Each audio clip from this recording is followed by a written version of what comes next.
Hello, Tenestalin. My name is Matthew Davis. I'm a partner at Renew.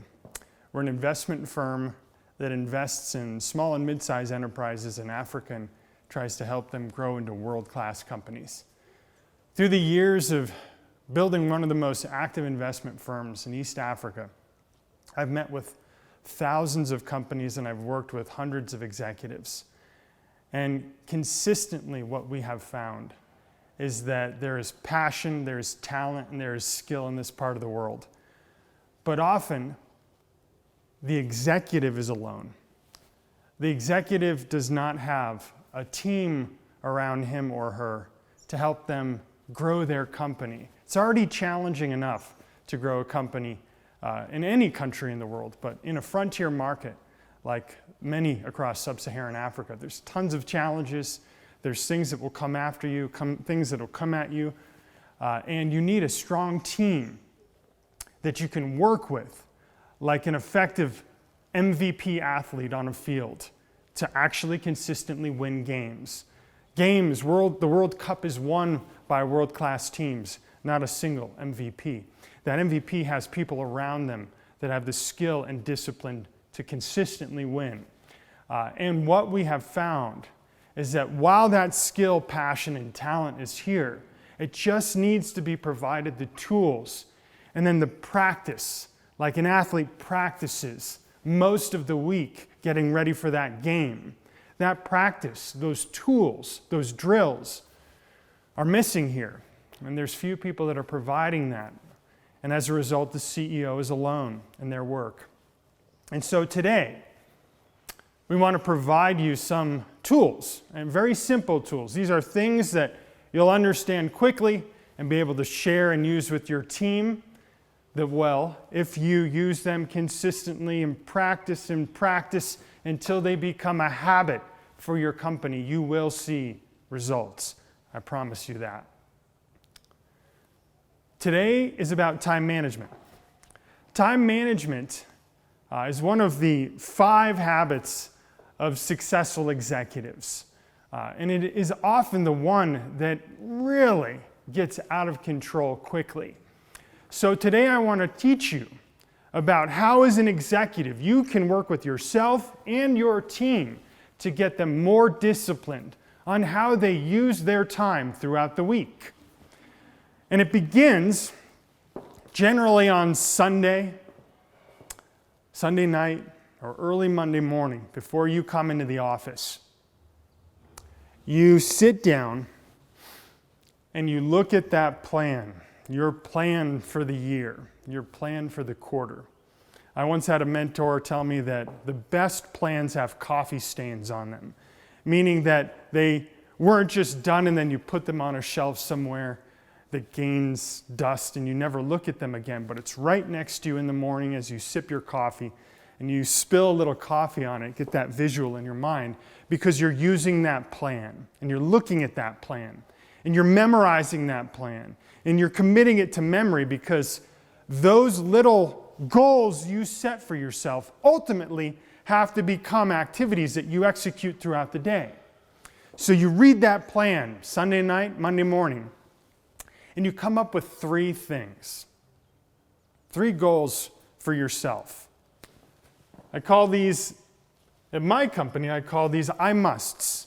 These are things I must do this week. 3, not 2, not 5, 3. Why? I don't know, but do it. 3. That's step 1. You write those down, you make them nouns. These are things like 5 emails sent to potential clients, this deliverable completed, that contract negotiated, that senior position hired, that person coached. You write them down. These are the 3 goals that you set for yourself at the beginning of the week. Next, you say, okay, what are the things, the activities that I have to get done to accomplish those 3 goals? 1, 2, 3. And you just jot down, well, there's 4 things I have to do to get that done. There's 2 things I have to do to get that done. There's 3 things I have to do to get that done. And these are activities. And then what you're going to do is you're going to step back and you're going to look at those activities and say, okay, is that the right order? Sometimes you'll move 4 up to 2 and 2 down to 4. And you'll get the ordering and the sequencing of those activities right. And you say, okay, now this is critical. Now I'm going to allocate time to getting those activities done. Well, this is going to take me 3 hours. This is going to take me 1 hour. This will take me 30 minutes. And this will just take me, this is a 15-minute call. I can do that real quick. Boom. You do that with all 3 goals. The activities to get that goal done, the sequencing, prioritization of those goals, and then the time required to get them done. Now don't stop there, and this is where the magic happens. 3, you open up your calendar. Now everybody should know how to use a calendar by now. If you don't, there's great YouTube links to teach you how to open and use a calendar. Highly recommend you do. I have mine open all the time on my phone and on my computer. And then you allocate these activities to your calendar in the time slots throughout the week.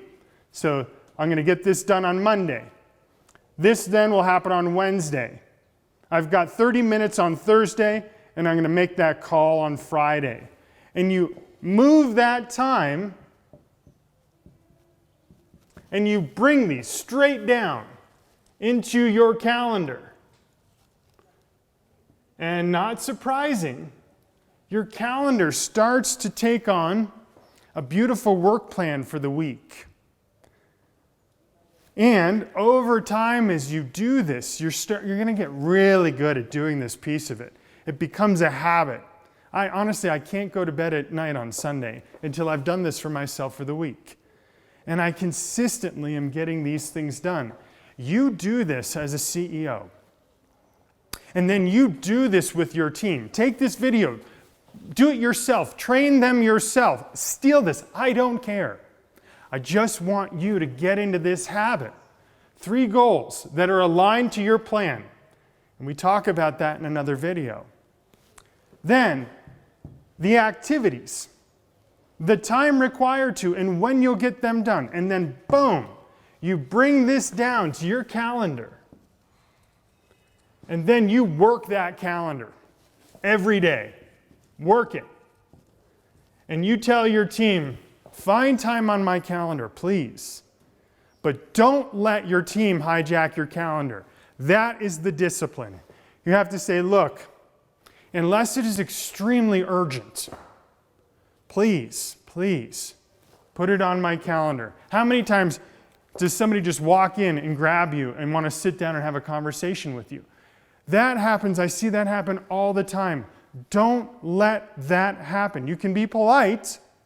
It doesn't mean being a jerk.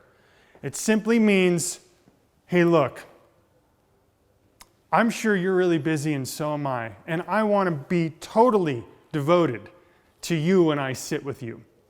I've got time on Thursday at noon. Can we sit down then? Right now, I'm trying super hard to get this thing done because my team is dependent on it. Nobody's going to say, oh, you're a jerk. They're going to say, wow, that person's disciplined. How do you do that? Can I do that? Sure. Watch this video, or let me teach you. 1, and you'll go through this activity. Do this over and over again, week in, week out. I'm telling you, first off, your competitors are not doing this. And second off, you're going to be successful. And then you train your team on how to do this. Week in, week out, boom, boom, boom, boom. That vision you have for yourself and for your company, those dreams you have, will start to actually take shape and will start to happen. Don't do this. This is just a dream. Do this. This becomes reality. So I hope that you enjoyed today's session. Like I was saying before, there's a massive amount of passion, talent, and skill And that passion, talent, and skill need drills, just like a professional athlete needs drills. These drills are simple, but they need to be repeated day in and day out. Do them just like dribbling a ball. Don't just show up to a field and start playing the game. This is where I see people make mistakes. The CEO is the coach. You're setting direction, but you're mentoring your teams. Teach them these things. Teach them these skills and do them yourself. Set the example. And I promise you, you will get results. So if you'd like to learn more about this, we do a much deeper dive into it in our executive programs that we run at Renew. We're passionate about helping leaders build disciplined management teams and growing those companies into world-class businesses. It's possible. You can do it. It just requires discipline. So go to our website, learn more about that if you'd like, or stop by. I'll treat you to coffee and I'll teach you all these things here in beautiful Ethiopia where we do all of these programs. So until next time, I wish you good luck, I wish you good health, and I wish you great success on your journey to becoming a business legend here in Africa. Thank you.